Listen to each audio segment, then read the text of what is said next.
columna ahí. Este nudo lo voy a copiar a menos 3 metros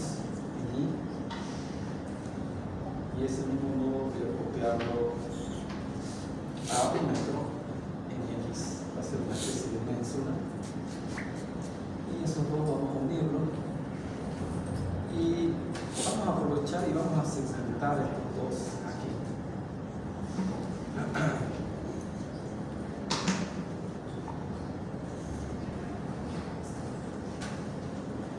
Listo.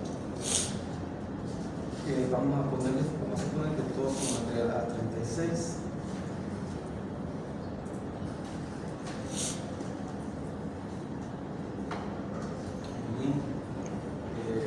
Vamos a poner una descripción simplemente para utilizar luego la optimización. Vamos a decirle que es columna. Muy bien, y le vamos a poner una sección cualquiera.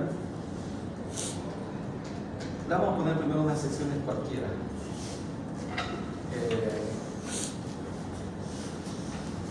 Entonces lo que quiero es que se imaginen que esta es una columna, ¿sí?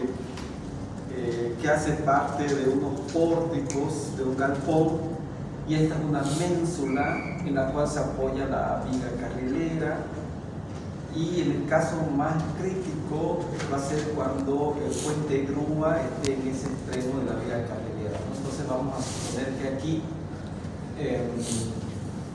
vamos a poner unas cargas, vamos a crear dos cargas, carga muerta y carga viva.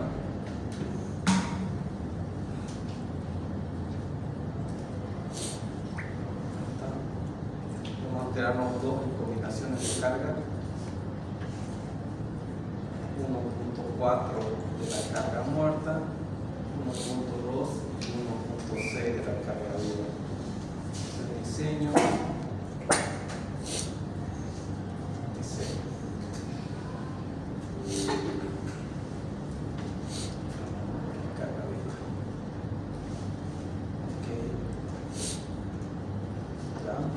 Le vamos a poner una carga muerta aquí. Vamos a estimar que la carga muerta de la viga carrilera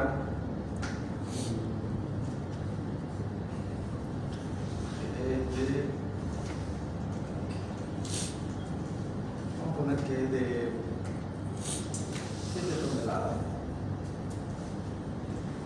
Y le vamos a poner una carga viva del puente grúa de 60 toneladas. O sea, es un puente grúa muy importante, ¿no? Le vamos a poner aquí un apoyo empotrado.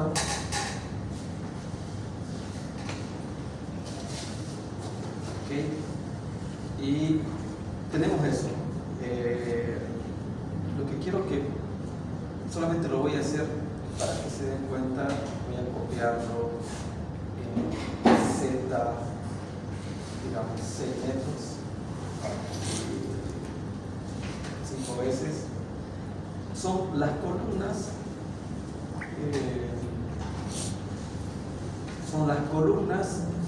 de un galpón, las columnas de los extremos de un galpón. Aquí entre todas estas ménsulas que se pueden ver van unas vigas apoyadas, que son unas vigas carrileras, y sobre esas vigas carrileras se mueve el puente grúa. ¿Okay? Pero yo en este caso quiero solamente concentrarme en un elemento, en este de aquí. Tengo sus cargas y lo que voy a hacer es correr el análisis. Y antes de correr el diseño hay algo muy importante. Generalmente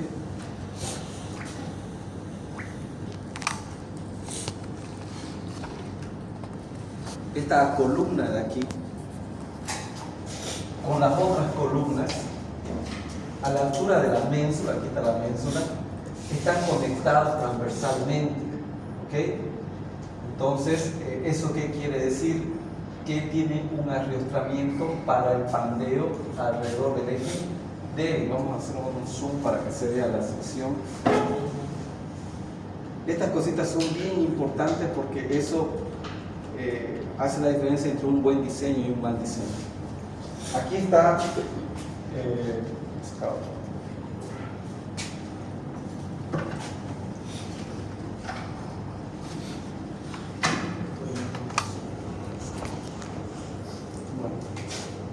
aquí está la médula, ahí está la médula, ahí están las cargas.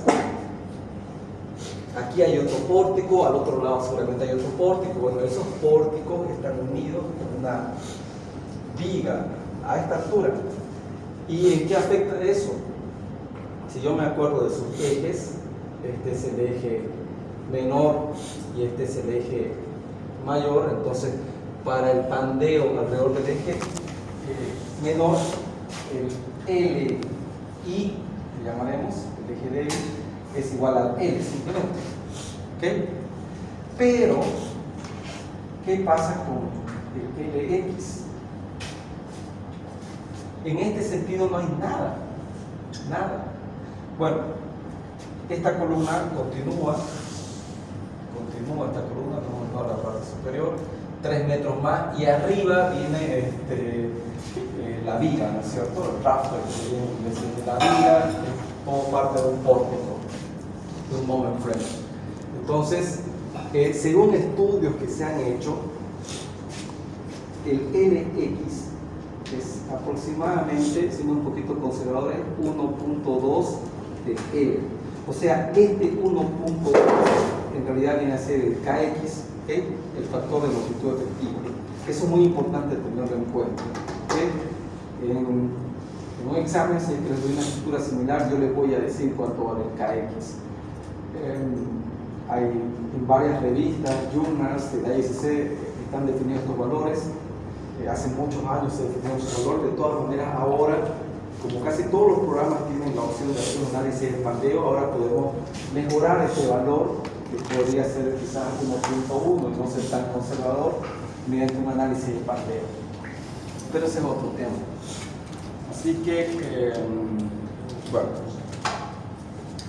vamos a analizar. Bueno, ya analizamos, pero antes de diseñar, entonces yo voy a agarrar este elemento, me vengo aquí a miembros, voy a hacer un poco de zoom, vengo a este botón de aquí, que es un botón que me permite ver los parámetros de diseño, y donde dice K33, que es el equivalente al KX, le voy a poner 1.2. Cuando ustedes vean en Run Elements valores que están en 0, no quiere decir que va a ser 0, sino que va a tomar el valor por defecto, que en este caso es 1. Por ejemplo, aquí tienen el L33 y el L22, están como 0, simplemente, vuelvo a repetir, significa que no se ha introducido ningún valor, y el programa internamente va a tomar el L33 y el L22 igual a L, ¿no? La longitud física de este elemento, que es 9 metros. Bueno, ya está. Vamos a correr el diseño, vamos a diseñar, vamos a correr el diseño, ahí está. Veamos si cumplen o no cumplen. Veamos para la conexión modular. Bueno, hay elementos que están en rojo, perfecto, era de esperarse. Fíjense que este está con 7.56, o sea, está fallando horriblemente. Entonces, lo que vamos a hacer ahora es optimizar. Voy a darle optimización. Aquí hay un botón para optimizar, y el programa me va a optimizar. Previamente yo tengo que haber creado un conjunto de secciones con las cuales se van a optimizar. Vamos a darle en aceptar y va a empezar a optimizar. Vamos a ver a qué resultados llega. Ingeniero, ¿a qué se refiere con crear una serie de pasos que hizo anteriormente? Sección. Si no lo hice, pero se los muestro. Le vamos a dar a aceptar. Bueno, en este momento lo que ha hecho el software es poner unas secciones. Fíjense que es mucho más grande. Antes de explicar eso, voy a volver a analizar. Vamos a volver a diseñar. ¿Okay? Y veamos cómo está. Ahora está todo en verde. Veamos los ratios. Fíjense que este está al límite, ¿no? Está con un ratio de 1. Está ahí al límite. Ok. qué me refiero con optimizar? Primero que para optimizar, esto ya es una pregunta más que todo, y la voy a responder, pero es una pregunta ya más que tiene que ver con el manejo del software. Para optimizar, primero, tu estructura tiene que tener, todos los elementos de la estructura tienen que tener descripción. La descripción es una propiedad del miembro que viene aquí. No es necesario esto de aquí para analizar ni para diseñar, pero sí para optimizar. ¿Okay? Entonces, esta descripción puede ser cualquier cosa, puede ser columnas, ligas, columnas de pórtico, lo que ustedes quieran, es solamente un texto, nada más, pero tienen que tener eso. Entonces tienen que tener antes de optimizar. Y aquí donde dice conjuntos, aquí dice un botoncito crear o editar conjuntos. Por defecto el programa trae estos dos conjuntos que se ven aquí. Yo he creado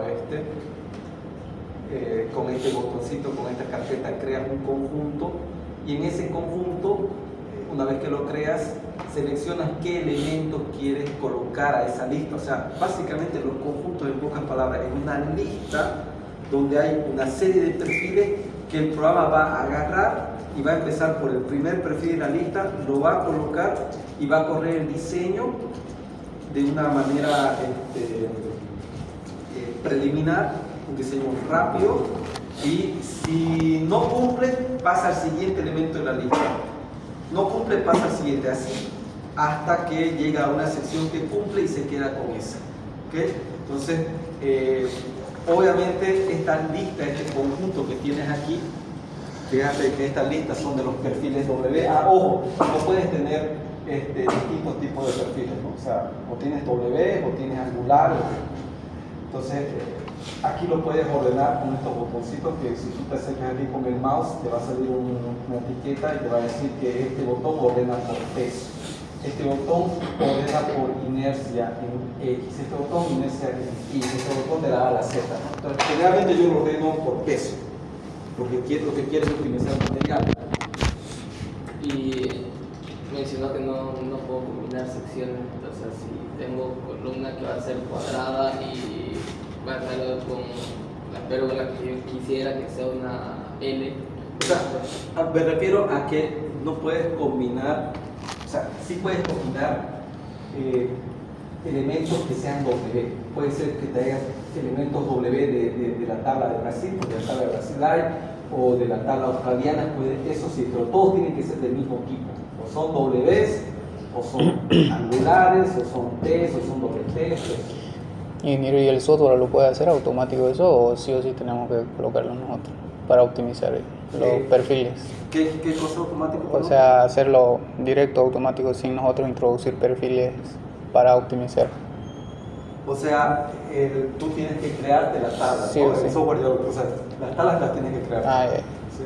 Pero es re fácil, ¿no? O sea, hacer clic aquí, le pones el nombre, obviamente poner un nombre que luego sepas, porque si le pones cualquier otro nombre no vas a saber qué es, ¿no? O sea, siempre eso es algo muy importante y eso es algo que se me quedó en el tema de la programación, porque cuando programamos y le ponemos nombre a una función, a un procedimiento, a una variable, etcétera, si tiene un buen nombre, cuando uno está debugueando, cuando uno está revisando un error o algo, es más fácil ubicarse en el software, ¿no? Pero si le pones un nombre cualquiera, variable área, variable área.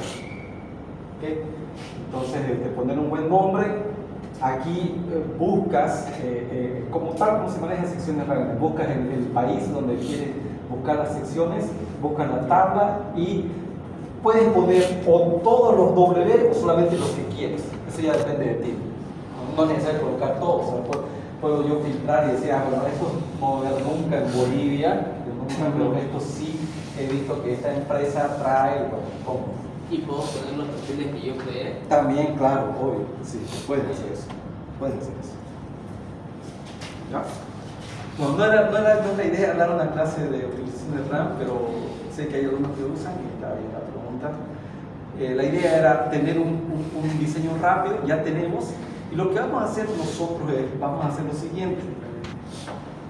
Fíjense que esta sección es 27 por 146. Veamos, salida, quiero ver sus propiedades en la sección. Entonces, como esta sección es casi un hecho que no la vamos a conseguir aquí en Bolivia, pues nos vamos a fabricar una sección build-up similar, ¿ok? Una sección build-up similar.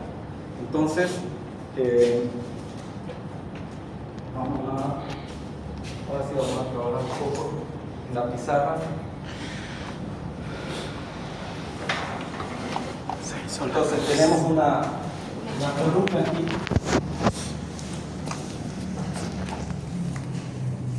Todo esto es 12 metros.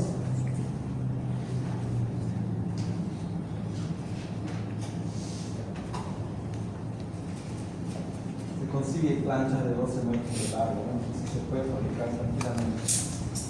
A los 3 metros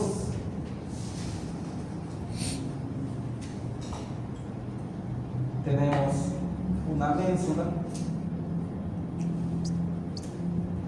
Y aquí tenemos unas cargas P, carga muerta, igual a 7 toneladas. P de carga viva, igual a, bueno, habíamos puesto 60 toneladas. ¿Ok? Esto de aquí, solamente para fines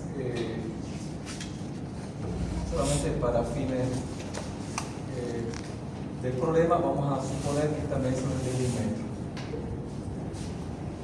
¿Ok? De 1 metro.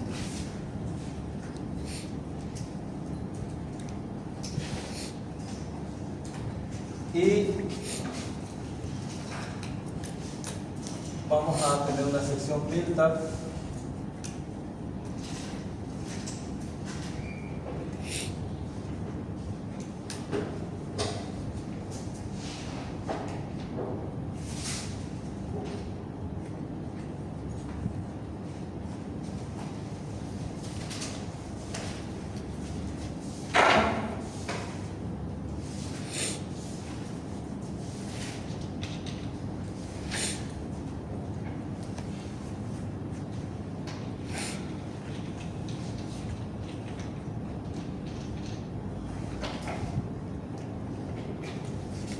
y vamos a, fíjense que el BF que nos sale es 35.56.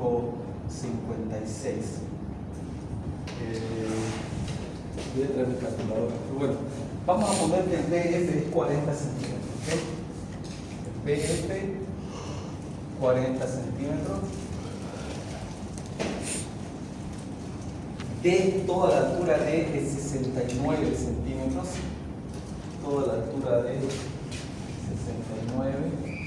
Nosotros le vamos a poner toda la altura de, en realidad nosotros a esta altura de aquí, esa altura D es todo. También nosotros lo que vamos a hacer es a esta altura de aquí, le llamamos H, ¿no es cierto? Le vamos a poner 70 centímetros, ¿ok? 70 centímetros. Esto no me interesa, lo caja 1. Fíjense que el TF es básicamente 1 pulgada, ¿no? ¿Sí? Entonces nosotros vamos a poner que nuestro TF es 1 pulgada, ¿okay? Es decir, 2.54 centímetros.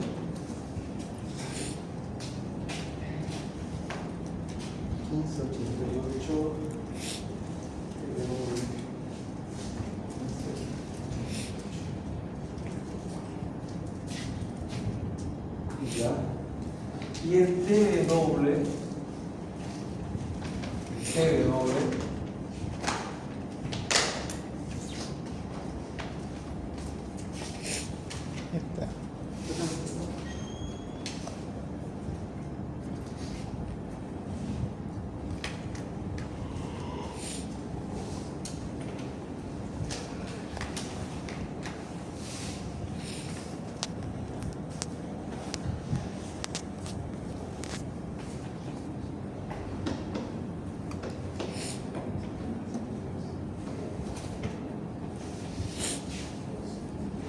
ya, el TW vamos a poner que son de 5 octavos de pulgada.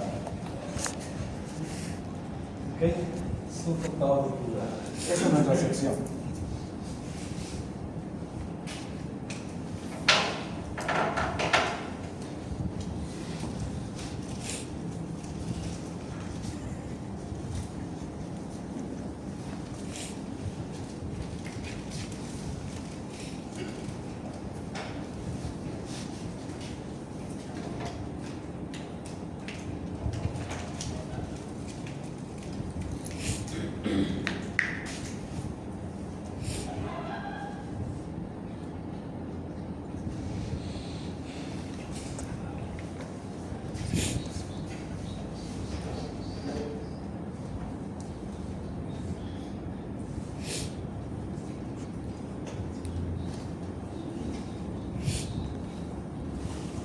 Bien.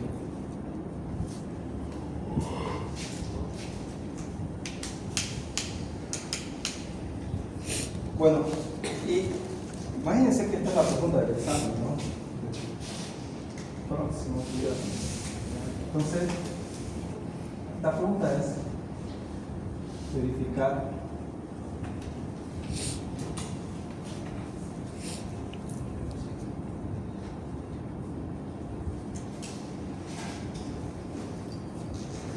la resistencia de la columna. ¿Ok?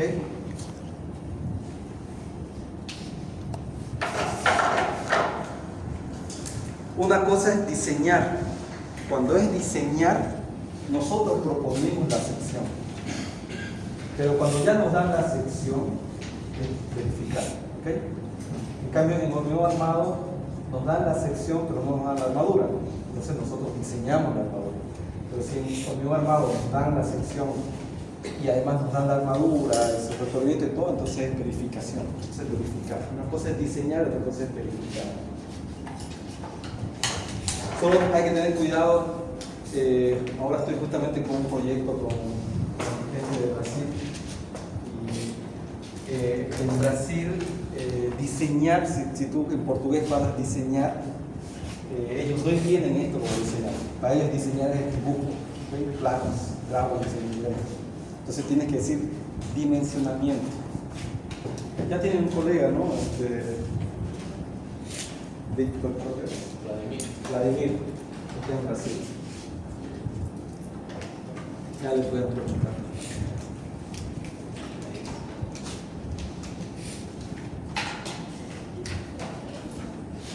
Bueno, entonces hay que entender aquí qué es lo que tenemos que hacer.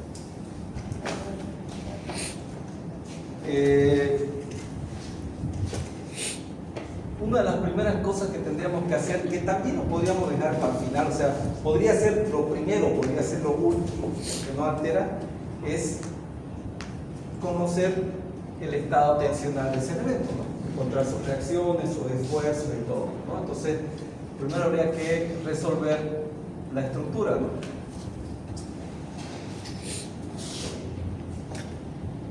Ese sería el primero o el último paso.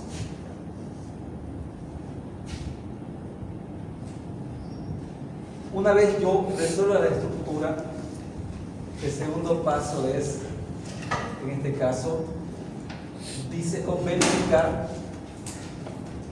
o en todo caso vamos a llamar calcular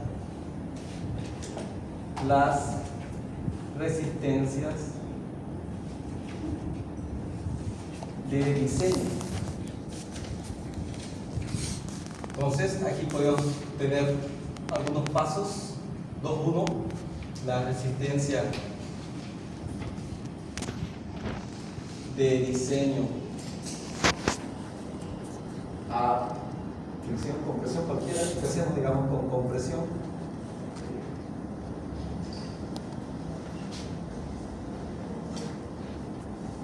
La resistencia de diseño a flexión. ¿Qué más creen? ¿O será suficiente eso?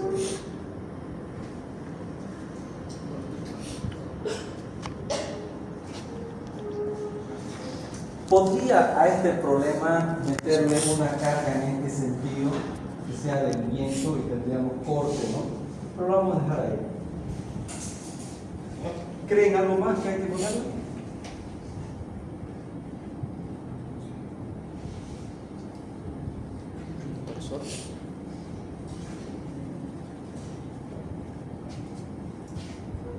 Nuestro tercer paso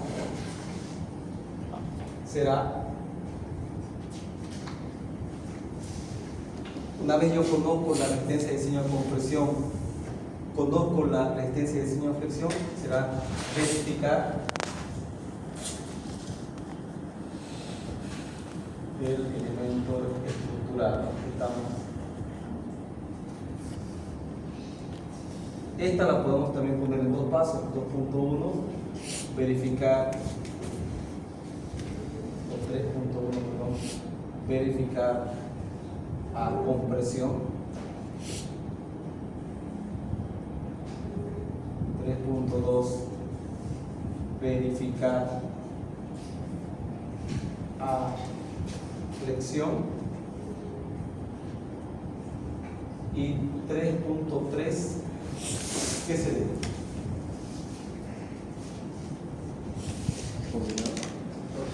Esfuerzos combinados. No hay torsión aquí. Esfuerzos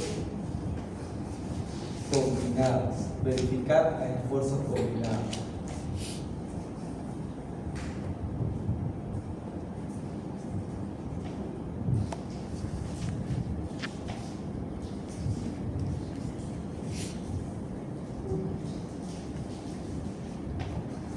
De todas estas, la más importante es justamente esta de aquí. Esta es la más importante, porque, como les decía en una de las primeras clases, si recuerdan, las estructuras o los elementos estructurales nunca están sometidos a un solo esfuerzo, o sea, nunca están solamente a compresión o a tracción o a flexión, siempre están soportando ambos esfuerzos. Y es por eso que en el capítulo H de la especificación nos habla de los esfuerzos combinados. ¿Sí?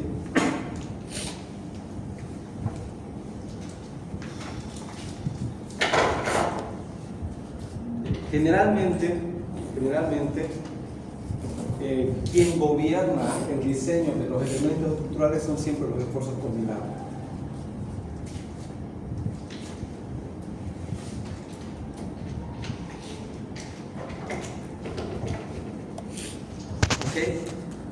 Entonces, verificar esfuerzos combinados. Entonces,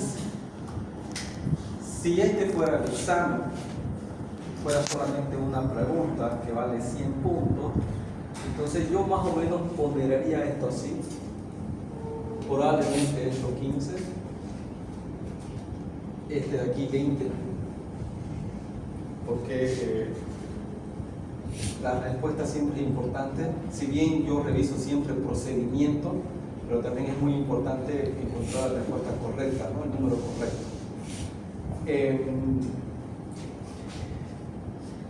Probablemente este de aquí sería 15,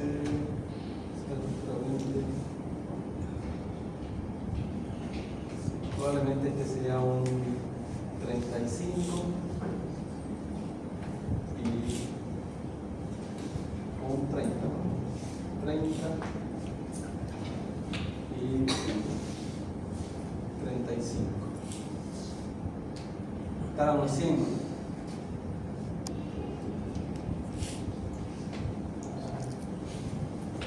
Más o menos así. Esto es fácil, ¿no?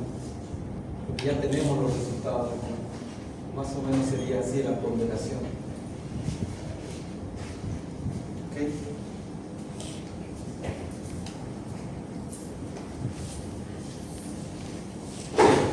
Entonces, empecemos con el paso 1.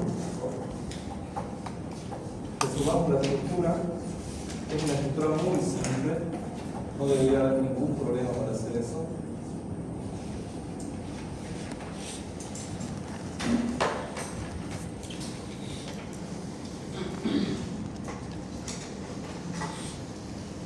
Bueno, entonces tenemos la estructura.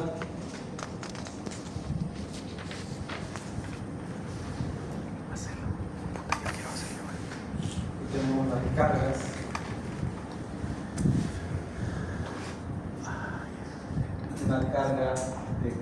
Una carga muerta de 7 toneladas y una carga viva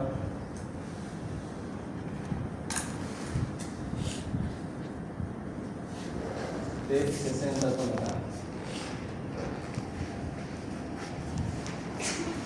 Bueno, aquí abajo, obviamente, si hago un sumatorio de fuerzas verticales, aquí voy a tener unas reacciones, ¿no es cierto? ¿Sí? Voy a tener unas reacciones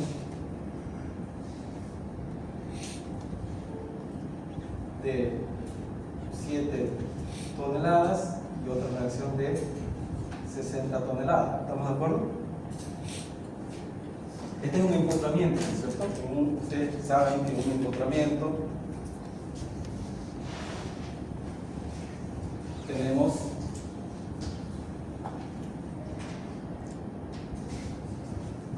una fuerza vertical, una fuerza horizontal y un momento flector, ¿no es cierto? ¿Sí? En un empotramiento tenemos esa reacción. En un apoyo fijo solamente tenemos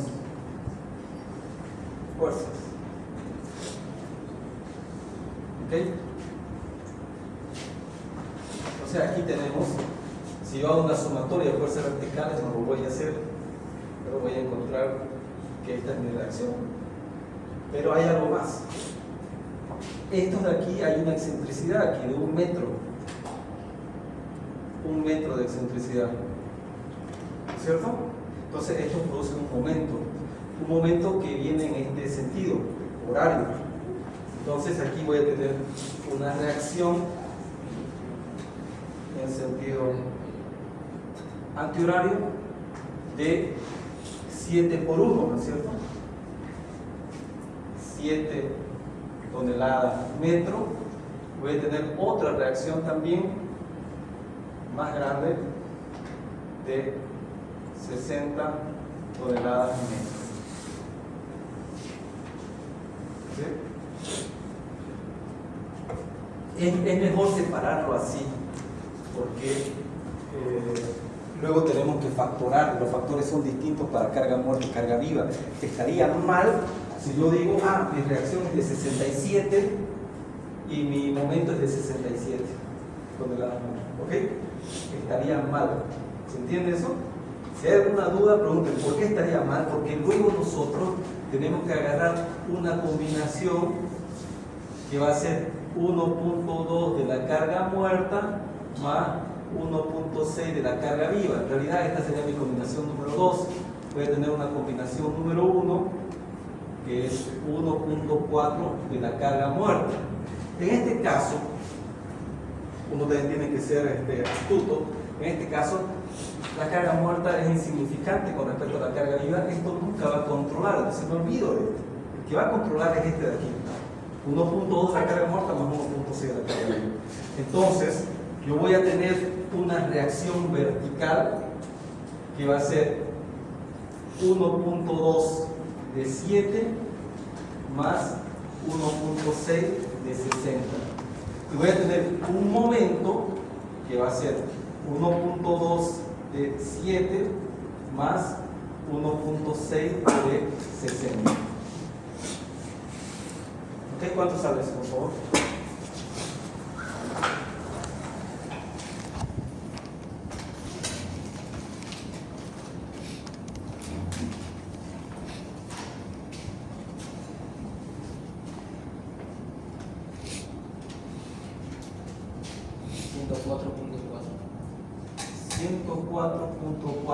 Aquí la reacción vertical es toneladas y aquí el momento 104.4 toneladas metro.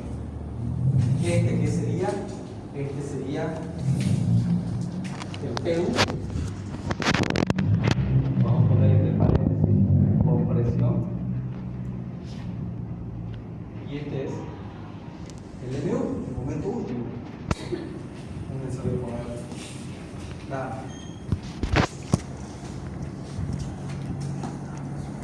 Si hay alguna duda, por más absurda que ustedes piensen que es, le voy a preguntar eso, por favor pregunten, ¿sí? Ya nos quedan muy pocas clases y si ustedes se van con la duda, el que se va a perjudicar con ustedes, ¿ok? Esta es nuestra, probablemente nuestra última clase, veremos cómo avanzamos hoy. La combinación primera es 1,4 o 1,2. 1,2 es la primera combinación. Sí, 1,2 y 1,2. El próximo viernes no el examen. ¿Ah? El próximo viernes. De este viernes, el otro. Creo que es como 11. 12. 12.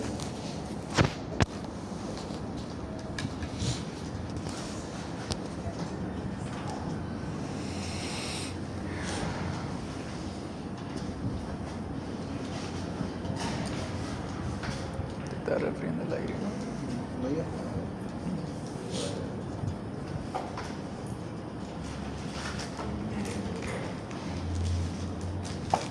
¿Está claro? ¿El paso 1? Sí. ¿Sí?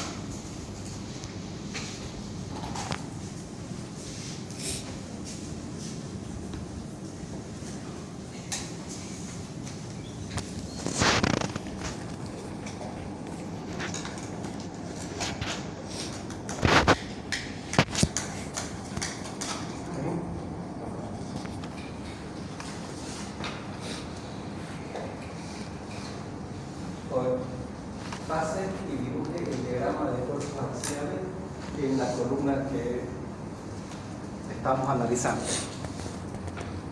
Han dicho que está claro, ¿no es cierto? Lo vamos a ver. Aquí hagan el dibujito de los diagramas de fuerzas axiales para nuestra columna, ¿no?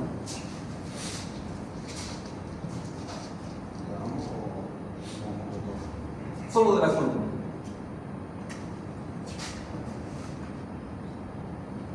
Ah, ya te entendí la pregunta. El conjunto. Aquí tenemos el valor.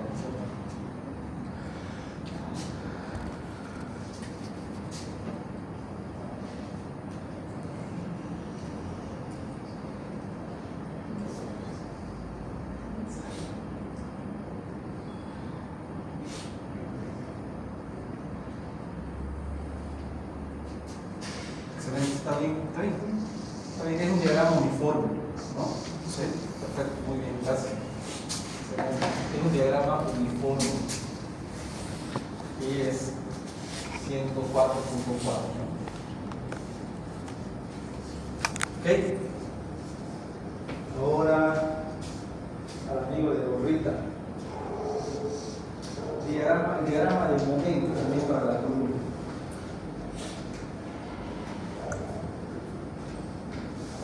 Aquí dibújelo, su diagrama de momentos para esa columna.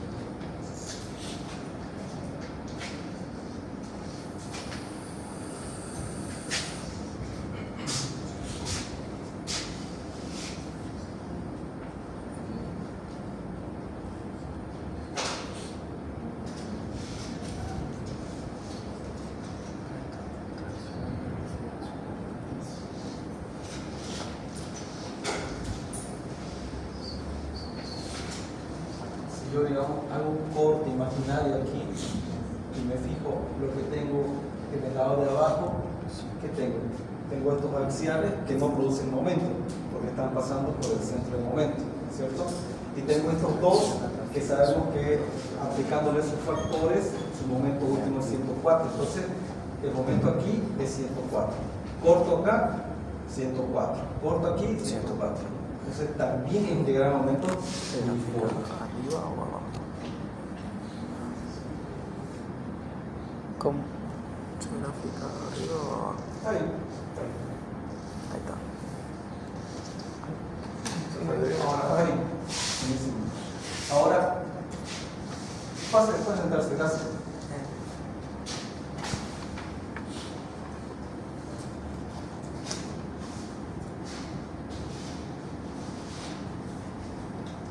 Bien, sabemos que esto se está comprimiendo. ¿Sí? Sabemos que se está comprimiendo la columna. Estoy haciendo un corte aquí. Y sabemos que se está comprimiendo.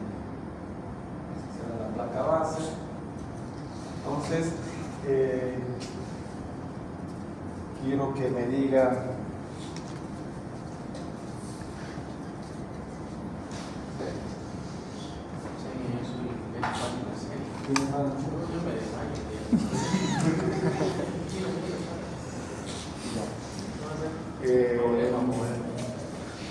Le voy a dar el mismo consejo que le dieron a Homero Simpson. ¿Sabes cuál es el consejo? Ya. A ver, la señorita. Solamente quiero que me diga o que escriba si aquí es compresión o acá es tracción, producto del momento. Entonces, ese momento es importante saber qué lado se comprime y qué lado se tracciona. Entonces, compresión, tracción o tracción, compresión.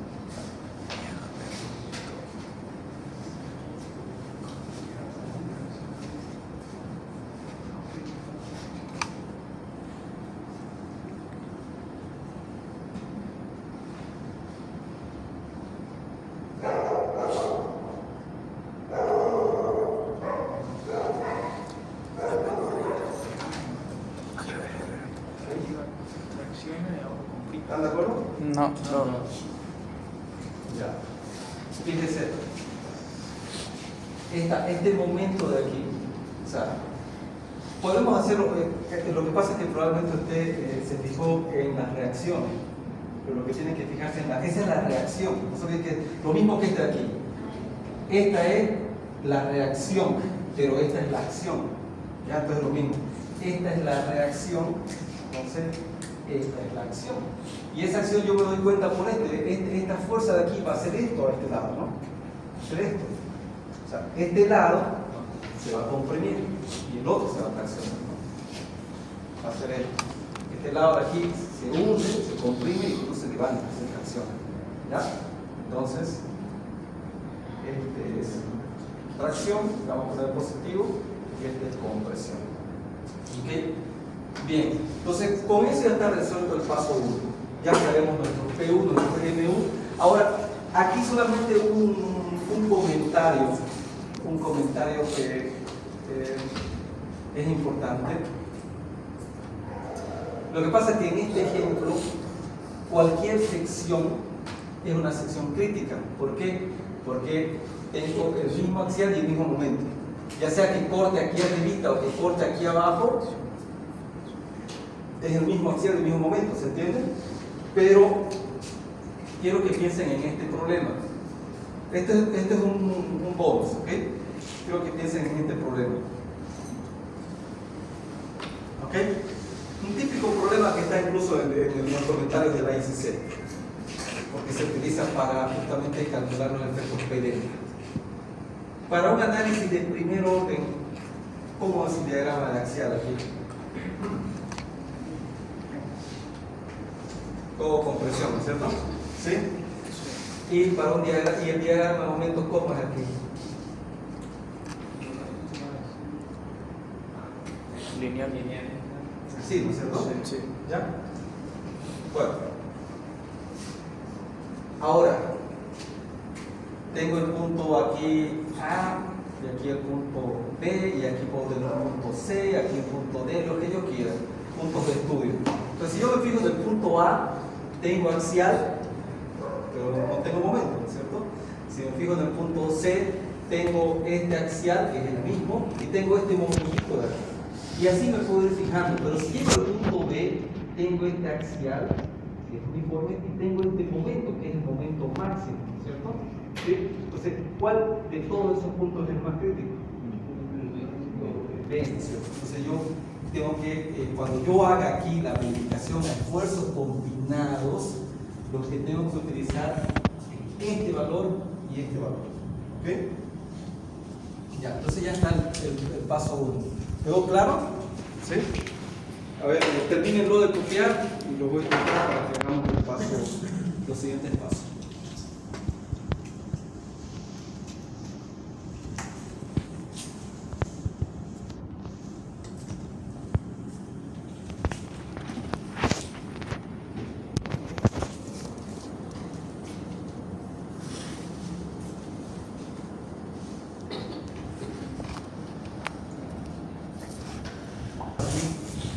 Probablemente haga este cambio. Este será el paso 3 y este será el paso 4. Aquí hay un paso para el cual también le tengo que dar puntos, digamos. El paso 2, lo que explica aquí arriba, que son las propiedades de la sección.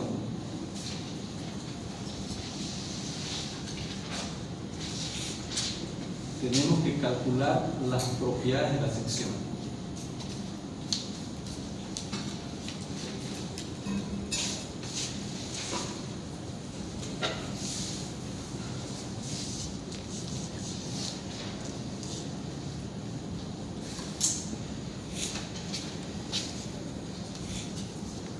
Con esos espesores que tiene la sección, lo más probable es que sea compacto, ¿no? Todo, tanto el ala como el alma.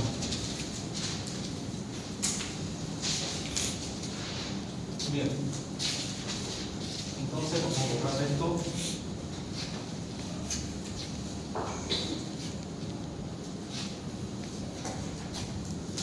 Y vamos a hacer el paso 2, ¿ok? Vamos a calcular las propiedades de la sección.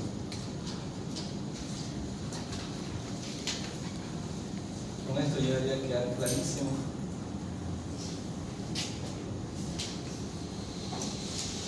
Y yo espero ver en el examen que todos sepan calcular las propiedades, ¿no?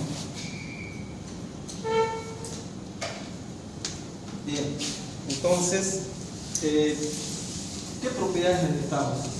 Pensemos en compresión. ¿Qué propiedades necesitamos para compresión? ¿Se acuerdan? Agarren ahí el set. ¿Qué propiedades necesitamos? El área. Bien, el área. Necesitamos los radios de giro y eso nos obliga a calcular las inercias. Necesitamos la inercia en X, la inercia en Y, los radios de giro. Con esto vamos a calcular, con esto de aquí ya nosotros calculamos los radios de giro en X, los radios de giro en Y. ¿Qué más necesitamos para la compresión?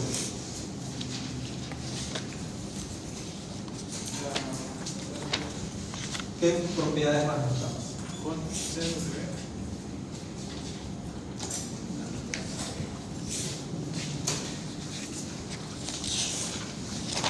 Ok, pensemos en flexión. ¿Qué propiedades necesitamos en flexión? Una propiedad que necesitamos es el módulo plástico. ¿Sí?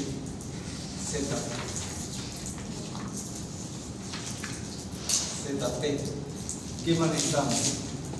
Recuerden que necesitamos para el bandeo lateral torsional, necesitamos ¿qué cosa? J, la constante de torsión hexagonal. Necesitamos el radio de giro, GDTS. Necesitamos el Warpel constant, CW, antiagadero. ¿Qué más? ¿Ah? Esa es una propiedad del material.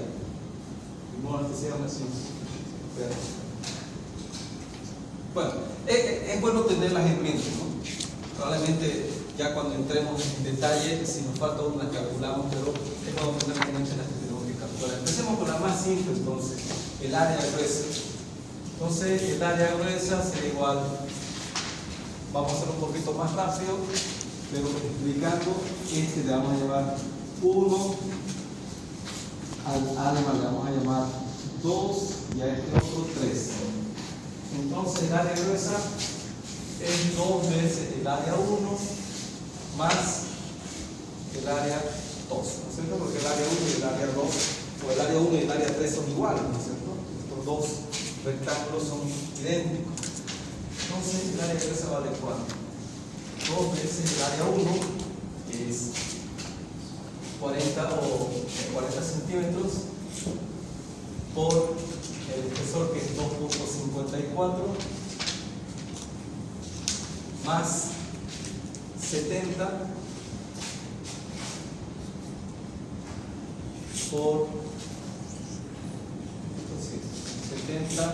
por 5 octavos, que su equivalente debería ser 15.88. ¿no? 15.88. Esto de aquí, 5 octavos, ustedes lo multiplican por 2.54, esto está en pulgadas, ¿no? Lo que pasa es que los espesores de las planchas generalmente vienen en pulgadas. 15.88. 1.58. Ah, perdón. 1.58859. ¿Ok? 1.59. Entonces, ¿cuánto sale el área gruesa? 314,5. ¿Ok?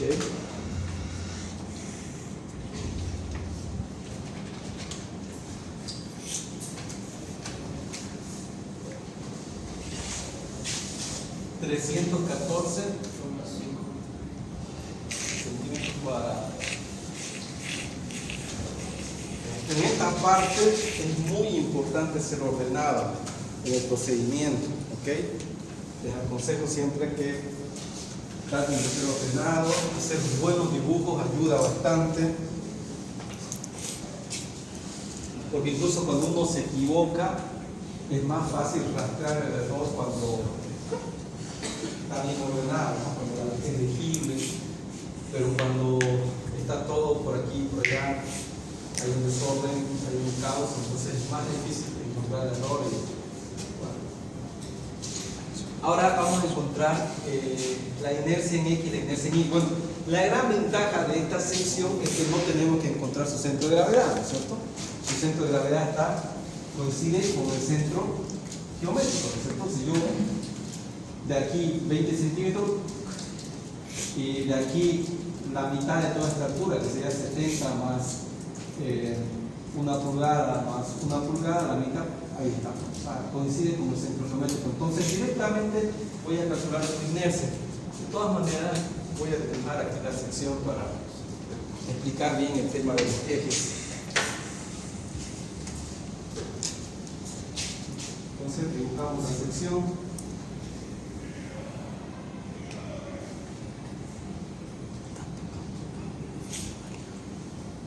Un poco exagerado.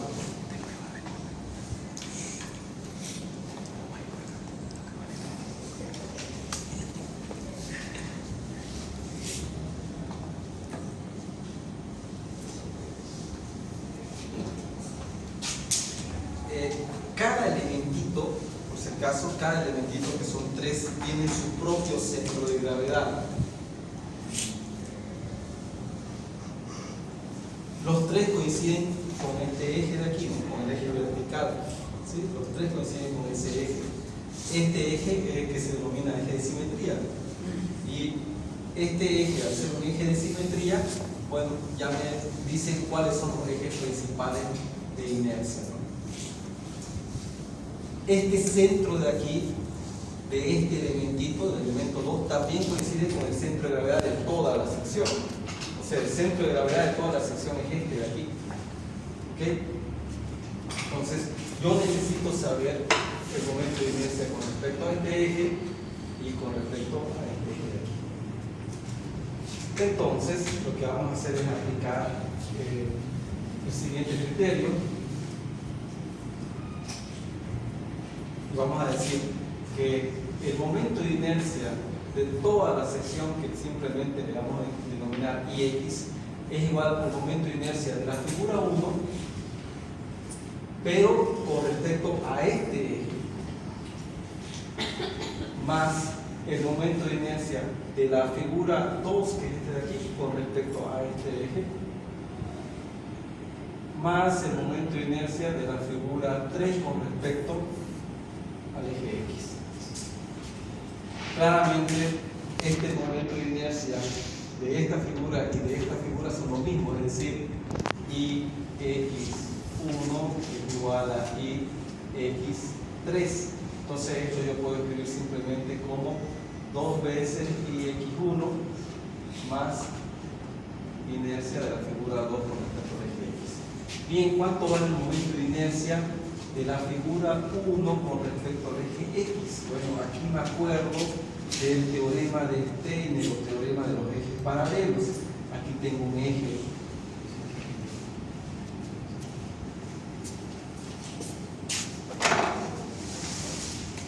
aquí tengo un cuerpo rígido, ¿sí? Aquí tengo un eje cualquiera y en este cuerpo yo conozco su centro de gravedad.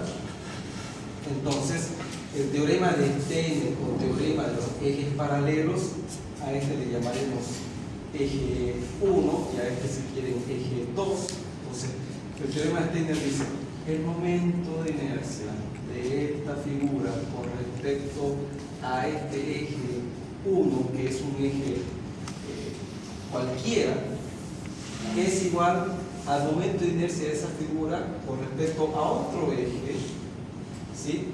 Pero con la siguiente condición: uno que pasa por su centro de gravedad y que es paralelo a ese otro eje, es decir, el eje 2, más la distancia al cuadrado que separa ambos ejes por el área de dicha figura.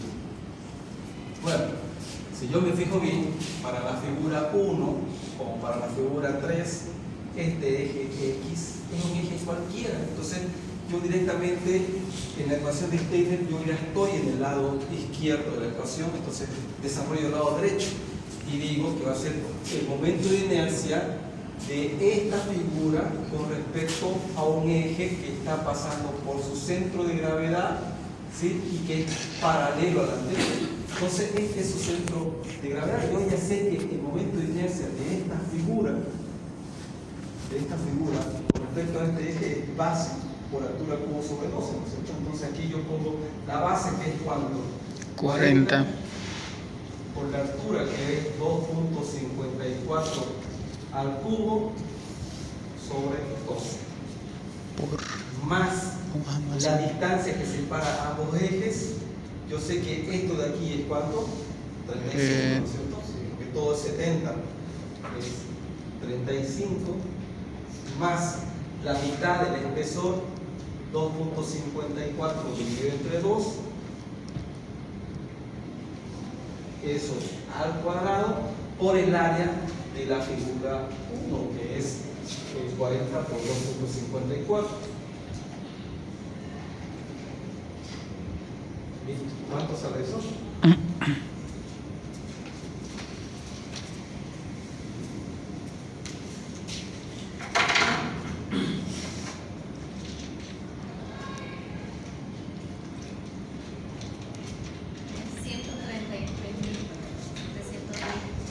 Ciento 33.710,73.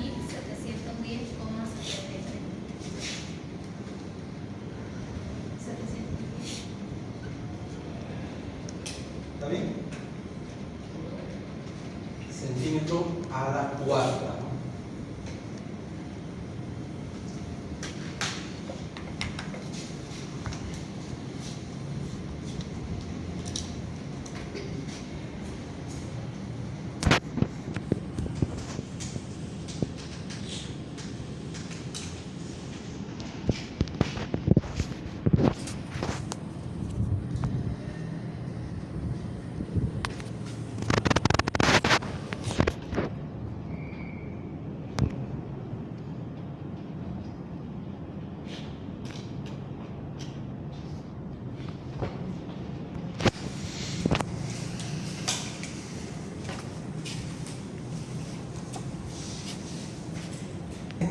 Siempre este término se anularía, ¿no es cierto? ¿Sí? Entonces, directamente voy a escribir aquí que la inercia con respecto al eje Y es igual a 2 veces la inercia del elemento 1 con respecto al eje Y más la inercia del elemento 2 con respecto al eje Y.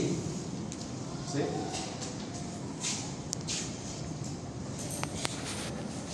El momento de inercia con respecto al eje Y del elemento 1 vale ¿cuánto? Entonces, el eje Y está pasando por su centro de gravedad, entonces simplemente base por altura al cubo sobre 12. Base, que es 2.54, por la altura, que es 40, al cubo sobre 12. Bueno, siguiendo el momento de inercia del elemento 2 con respecto al eje Y es igual a base, que es 70, por la altura, que debería ser T doble, que es 1.59 al cubo sobre 12.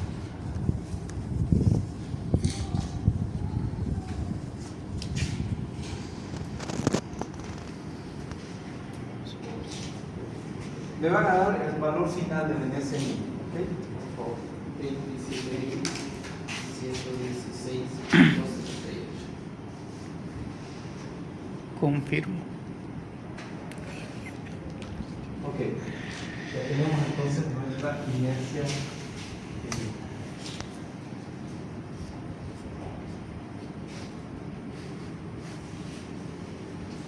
Vamos a aprovechar, y ahí mismo, creo que sería incluso lo más inteligente que ustedes en el examen, aquí mismo ya calcular de una vez el radio de giro en Y, porque eso vamos a utilizar. Entonces, el radio de giro en Y es la raíz cuadrada de la inercia en Y sobre el área.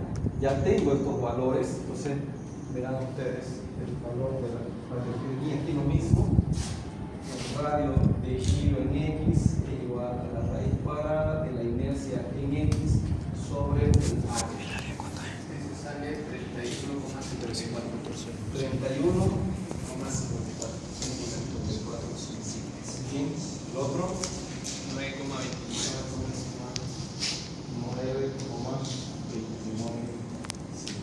Perfecto. Entonces ya tenemos todo esto por aquí.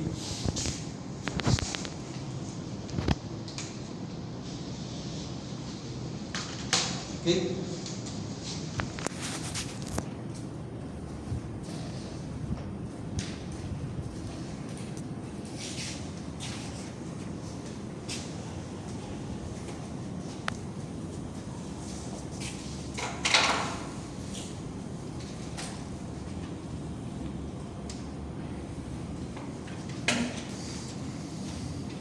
Giro.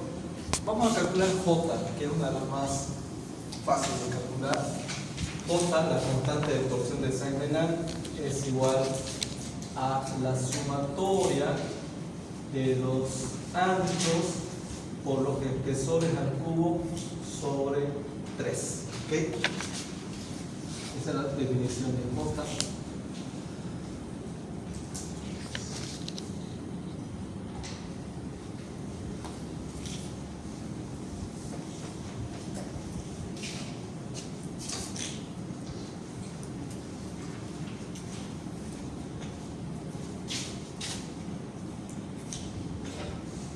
Bien, entonces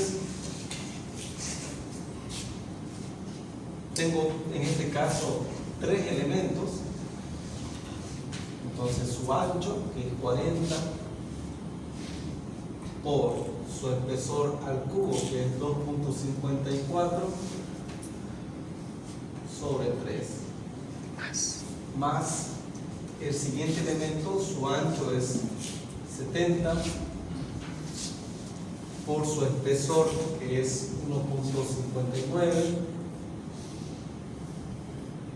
al cubo sobre 3. Tendría que repetir el otro, ¿no? Entonces aquí simplemente pongo todo.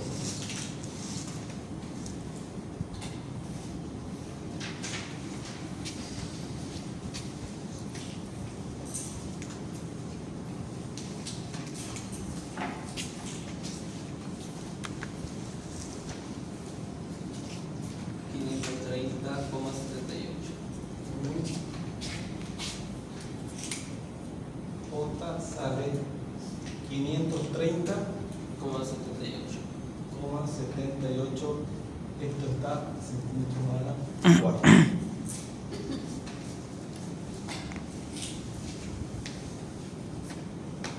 Siempre que exista una inestabilidad donde intervenga la torsión, el pandeo lateral torsional, o el pandeo flexo torsional, o el pandeo torsional, es hora de compresión, siempre va a traer J CDO, ¿ok?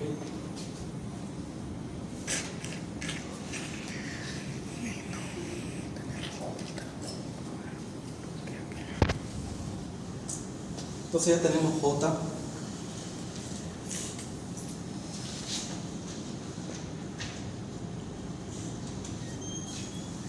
Ahora nos quedan estas tres de aquí, que son simples. Fíjense ustedes en sus apuntes, en sus fotocopias de la SC, y díganme la ecuación para encontrar C de doble, por favor. La inercia en Y Ya. sobre h sub 0 al cuadrado sobre 4.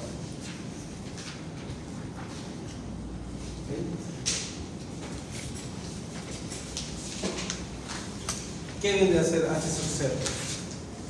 La distancia de A y centro de la ala. Claro, la distancia entre los centroides, ¿no? De las alas.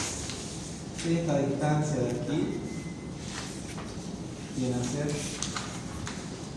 H sub 0.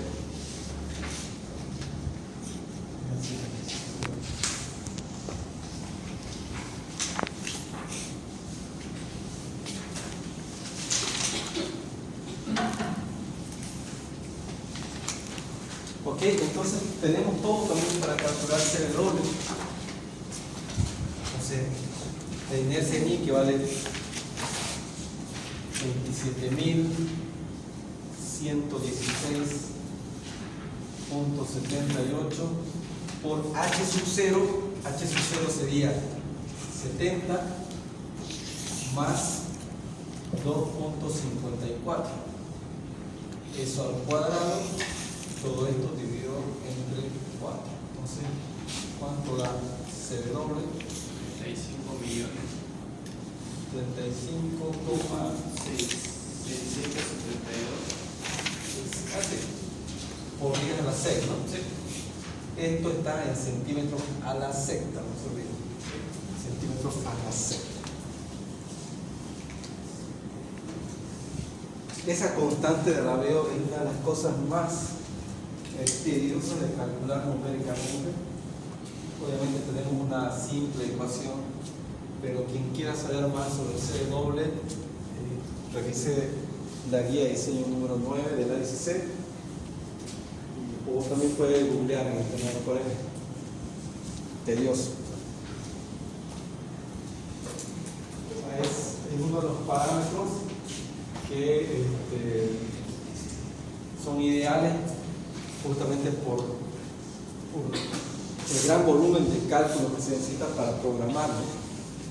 O sea, sería una locura para una sección compleja querer calcular a mano.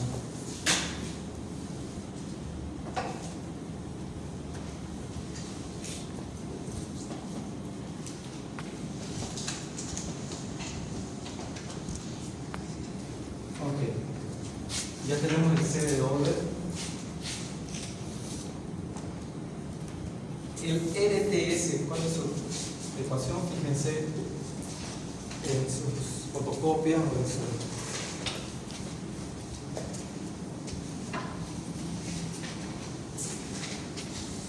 Es la raíz. Para en el denominador raíz igual. No es eso.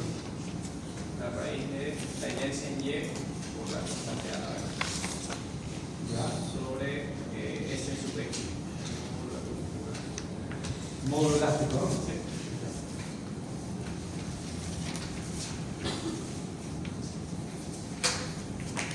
Eso está, y ustedes tienen que poder encontrarlo, ¿no? Y darse cuenta, eso está en las fotocopias del capítulo F. Correcto. Ingeniero, es lo mismo decirle módulo de ruptura al SX. El que pasa que en pretensado lo manejamos con esta. En estructuras metálicas nunca vas a escuchar este término. módulo de matriz de la sección. Bueno, módulo de la sección. Ese es su nombre correcto. Y generalmente, para diferenciarlo del módulo plástico, se dice módulo elástico de la sección. Porque el otro es el módulo plástico.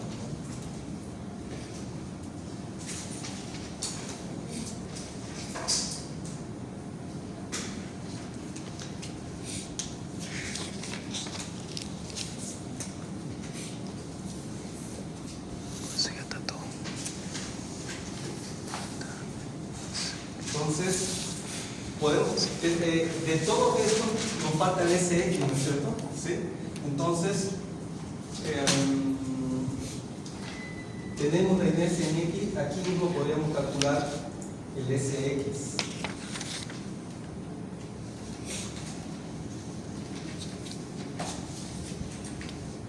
¿Alguien me dice a qué es igual el SX? Menos alguien. El SX es el módulo de sección, ¿no? El módulo de la sección, el módulo elástico de la sección. Eso han visto en resistencia de materiales, probablemente con el nombre W. No recuerdo ya, pero creo que los libros rusos son W. No, digo, a ver. Pero más allá de la letra, el concepto.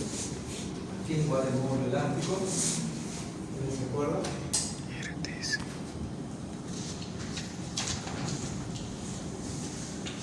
Porque eso ya no lo van a encontrar en nuestro copia, ¿no? Porque esto ya es, digamos, cultura general, cultura civil. Es la inercia. Inercia en Y por H sub 0. En este caso, inercia en X. Ah, bueno. Inercia en X. H sub 0. Estamos hablando de SX, ¿no? Este SX es el módulo de la sección, Sí, módulo sí. elástico de la sección. Sobre una distancia y que en una sección doblemente simétrica, la distancia que hay a la fibra superior y la distancia que hay a la fibra inferior vale lo mismo, ¿no es cierto? El superior y inferior de una sección doblemente simétrica y superior es igual a I inferior, y esto vale ¿cuánto? Vale, todo esto vale 35, la mitad de 70, más 2.54, ¿no es cierto? Entonces, I vale 37.54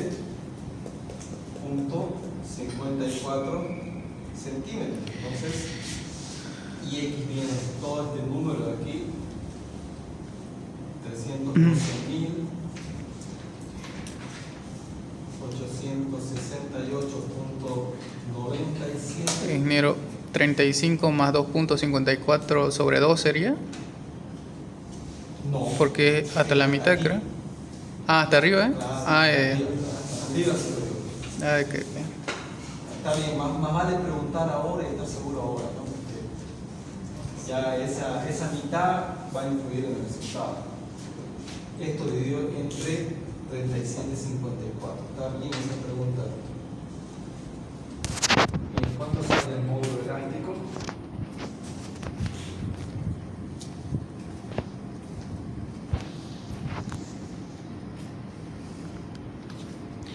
Ingeniero, una consulta acá en el libro. Me da ese X acá y yo de acá lo puedo despegar y me dará el mismo valor porque está en función de este. Sí, pero no se estila hacer eso, digamos. Ah, bueno.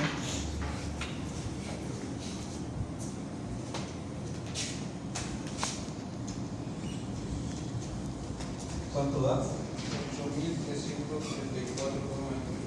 ¿Cuánto? 8.334. 334 puntos. 28. Muy bien. Y le pregunto a usted, ¿qué unidad? ¿Centímetros a la Q, a la cuarta, a la quinta o a la sexta? ¿Ah? Muy bien. Centímetros al cubo. Bien. Es importante, por favor, en nuestros exámenes o nuestros trabajos prácticos pongan siempre la unidad. No es necesario poner la unidad en la operación, porque se hace una cosa muy grande. Pero el resultado siempre lo unidad. Bien, entonces, teniendo ese X ya podemos calcular LTS. ¿Cuánto sale LTS?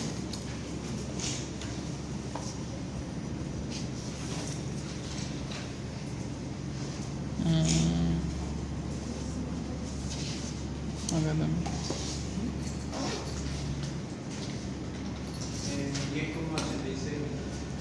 Sí, parece.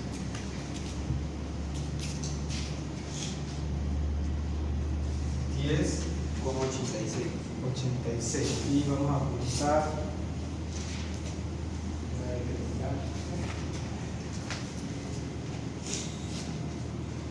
Aquí, a la media, aquí se llama negra. ¿Qué unidad está en el TS? ¿No sabe? Ya. Centímetro. ¿Ya? Centímetro. O sea, es muy importante que sepan qué unidad porque les va a dar, digamos, un feeling, digamos, del valor. No es lo mismo decir, no sé, 100 Fahrenheit que 30 grados centígrados. O sea, con las unidades que conocemos, estamos habituales, tenemos más. Tenemos, digamos, cierto feeling.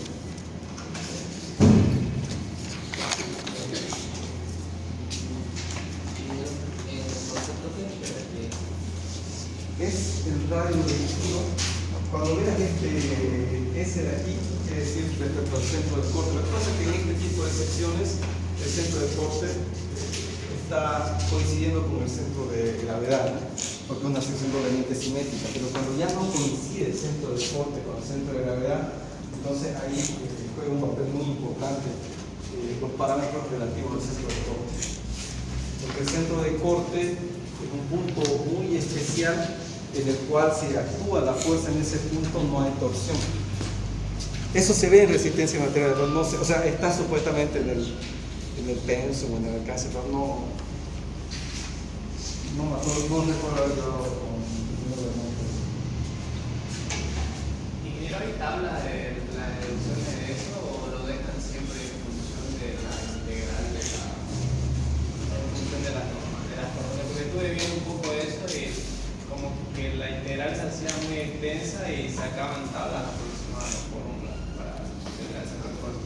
Hay tablas aproximadas, correcto, pero no se estila también porque igual trabajó generalmente todo lo que es el centro de corte y las propiedades como el C doble y el mismo J, lo ideal es programarlo, encontrar, digamos, un método, un algoritmo y programarlo. Eso es lo que hemos hecho en Rampa. En Rampa puedes crear secciones no solamente con una simetría, porque podríamos tener, digamos, el ala superior más grande y el ala inferior más chica, ¿no? ¿Sí? Entonces aquí ya el centro de corte no coincide con el centro de gravedad y en ese caso se complica mucho el cálculo de por más sectores y demás de las propiedades torsionales, porque al final todo lo que es centro de corte es con propiedades torsionales. Y si ya esto lo haces así, donde ya no hay simetría, ¿no es cierto? Entonces se hace mucho más complejo todavía.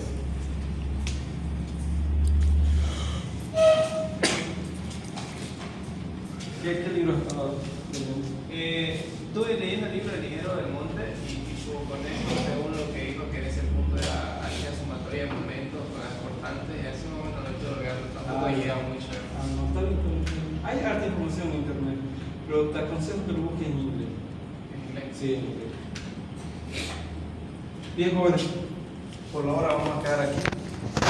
Ya puedes seguir con la parte que no justamente lo dejé para lo último, porque ya tenemos esto, pero este es el más engorroso, ¿no? ¿Sí?